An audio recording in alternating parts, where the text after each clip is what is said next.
So, I'm assuming most of you watching this video would love to own a Bugatti or any other type of hypercar in order to experience some of the craziest speeds known to man, all while looking like pure elegance and speed wherever you go. Unfortunately, for the 99.98% of us, even the world's cheapest supercars, let alone hypercars, are beyond the reach of even our wildest dreams. But what if I told you that you could own something just as fast as something like, say, a Bugatti or a LaFerrari, all for the price of a Honda Civic? Everyone say hi to God's gift to the world, every squid's dream bike, and the most batshit motorcycle to ever grace our presence, the Suzuki GSXR 1300, more commonly known as the Hayabusa. Now, why the hell would Suzuki ever make a bike like this? Well, starting back in the 80s, the top motorcycle manufacturers like Honda and Kawasaki were producing some properly insane motorcycles in the sport bike segment, which is known even by the newest of squids as being the fastest segment of bikes. So what do you get when there's a dick measuring contest between these manufacturers to make the fastest possible bikes in the highest performance segment of motorcycles? You get rigs like the Kawasaki Ninja ZX11 and the Honda CBR 1100 XX, bikes that keep progressively getting faster with crazier top speeds, 0 to 60 times, bigger brakes, lighter curb weights. Things were getting properly insane very quickly. This is what I and a lot of others consider the golden age of sport bikes. I also kind of like to refer to this as the Group B era of sport bikes, as it was essentially the Wild West and manufacturers, well, they ran wild. However, governments around the world started taking notice, especially European governments, as police started reporting mass street racing between these new sport bikes. And you know what, I'll put it to you this way: these bikes prove that the saying "you can't outrun a Motorola" is false, as when police tried to pursue these bikes, the second they lit them up, they were gone. So politicians started introducing bills and pushing hard to restrict bikes in horsepower, top speed, and more. Seeing this and knowing the end times were near, Suzuki began ramping up R&D on their answer to all these manufacturers. See, they'd been working on making an answer to the Ninja and the CBR, but after seeing world governments begin debating bills and laws outlawing these bikes, they knew the walls were closing in fast. And so they knew not only did they have to make it bike that much quicker, but also make sure that it would go down in history and shut up all the competition for years to come. And in order to do that, it needed to have insane specs. So in 1999, the Suzuki GSXR 1300R Hayabusa, more commonly referred to just as the Hayabusa, was shown to the press for the first time, and it did not disappoint. It beat the top speed battle against Honda and Kawasaki. Well, actually, it shattered the record, beating it by 14 miles an hour, which no other bike had done, with a top speed of 194 miles an hour. And it had insane horsepower figures measuring north of 170 horsepower, which may not sound like a lot to you car guys and gals until you realize that's effectively 170 horsepower bolted to some wheels. That's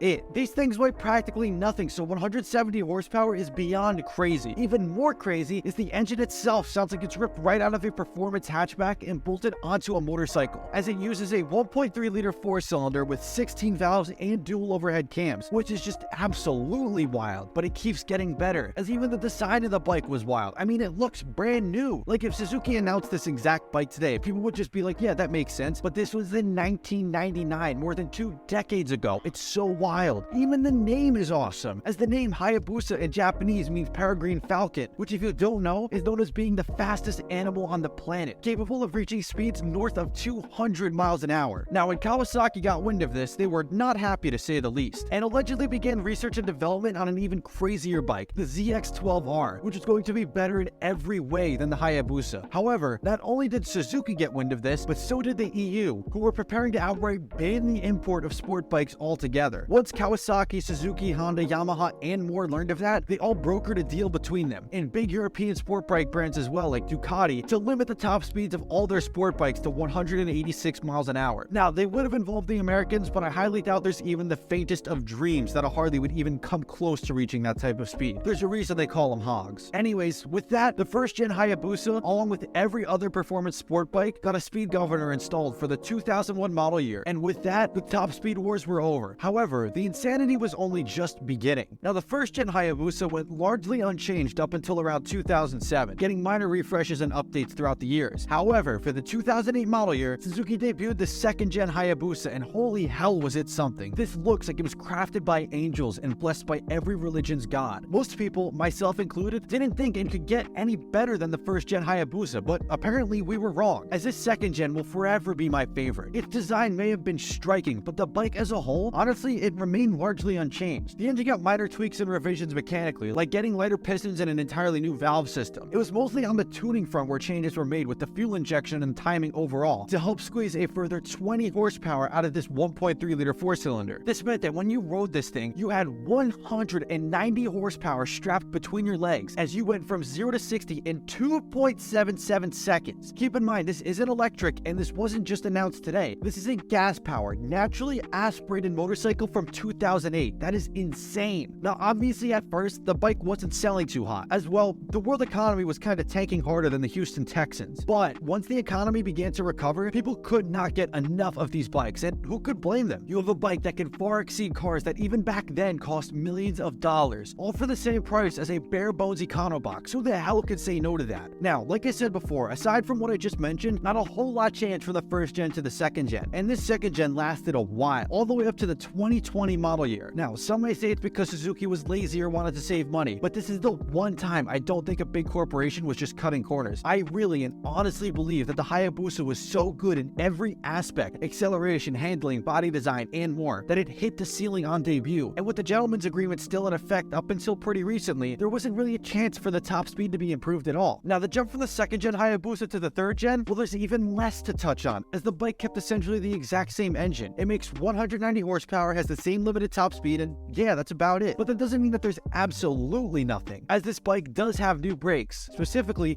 Brembo brakes. Yeah, that Brembo. It has 4 piston Brembos on a motorcycle. 4 piston brakes. Jesus Christ. In addition, the bike's body has been completely overhauled, and it looks more modern than the second gen, but in my opinion, it doesn't look better. I mean, I like the way it looks, but that second gen looks really stunning. See, this bike may have been crazy on the road, but there's plenty more insanity with this bike, as its platform it's built on, the GSXR platform, saw success in the Premier Motorcycle Racing League, MotoGP. Now, there's no hiding the fact that they aren't on the levels of, say, Repsol Honda or Monster Energy Yamaha, but they did manage to get both the Riders and Teams Championship during the 2020 season, with Johan Mir nabbing the Drivers' Championship and his teammate Alex Rins coming in third at the end of the season. So they had a good thing going. Unfortunately, and believe me, this is something I'm still raging over, at the end of the 2022 MotoGP season, Suzuki pulled out of the sport. Even though at their final outing at the Jerez circuit, Alex Rins managed to win. However, this had nothing to do with the team or rider performance, as Suzuki as a brand had to focus on electrifying their automotive vehicles, and their MotoGP team was just taking up too much money and time to justify keeping it around. And